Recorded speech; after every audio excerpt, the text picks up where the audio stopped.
On a souvent l'habitude de penser que l'année commence le 1er janvier. Mais si on observe vraiment la nature, on comprend que le véritable début d'un cycle commence au printemps. C'est d'ailleurs ce que nous enseigne la médecine traditionnelle chinoise. Il suffit simplement d'observer les arbres qui, après des mois d'immobilité, laissent la sève monter doucement, les fleurs qui apparaissent presque soudainement, la lumière qui revient plus présente, plus chaude. Tout nous montre qu'un nouveau cycle est en train de naître. Et ce que l'on oublie souvent, c'est que nous ne sommes pas séparés de cette nature. Nous vivons exactement le même mouvement. Au printemps, une énergie monte en nous, une énergie de chaleur, de mouvement, de création. C'est ce que l'on appelle l'énergie yang. Une énergie tournée vers l'extérieur, vers l'action, vers l'expression. Mais cette énergie, si elle n'est pas comprise, si elle n'est pas accueillie, si elle n'est pas canalisée, peut devenir inconfortable. On peut ressentir de l'irritation, de l'agitation, une forme de stress diffus, des conflits, une tension intérieure, comme si quelque chose en nous voulait sortir mais ne trouvait pas sa place. Et c'est là que tout devient intéressant, parce que ce n'est pas un problème, c'est un message qui nous invite à nous remettre au rythme du vivant. En hiver, la nature nous invite à ralentir, à rentrer à l'intérieur, à économiser notre énergie. Mais au printemps, tout change. La nature nous pousse vers l'extérieur, vers le mouvement, vers l'expression. Et si on résiste à ce mouvement, ou si on ne sait pas comment l'accompagner, alors l'énergie se bloque et crée du déséquilibre. Apprendre à accueillir le printemps, c'est apprendre à accompagner cette montée d'énergie, à la canaliser, à lui donner une direction.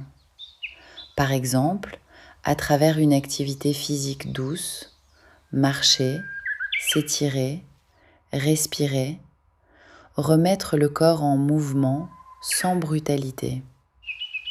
Mais aussi à travers la créativité, créer, écrire, dessiner, imaginer.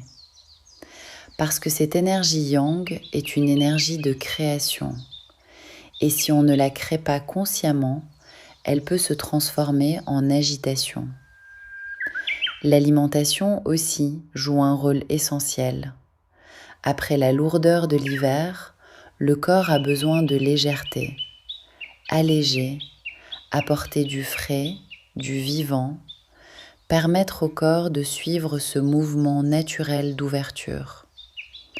Parce que sinon, le corps se fatigue.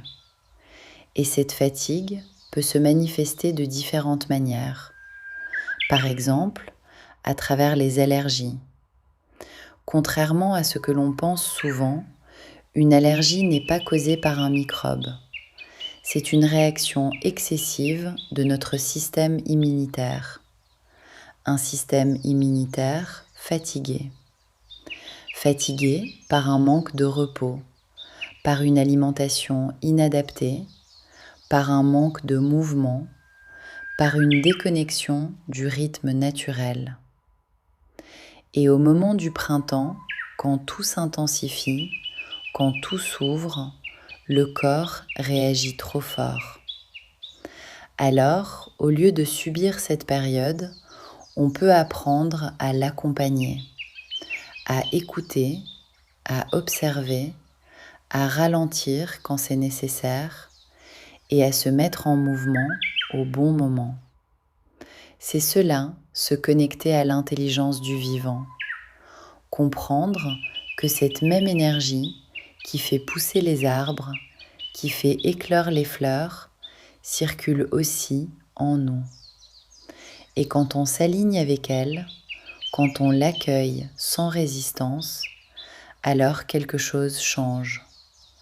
le corps devient plus léger, l'esprit plus clair, les émotions plus fluides et une forme de paix apparaît. Une paix naturelle, une paix simple. La sakina, cette tranquillité intérieure qui ne dépend pas des circonstances, mais de notre capacité à être en accord avec le mouvement de la vie.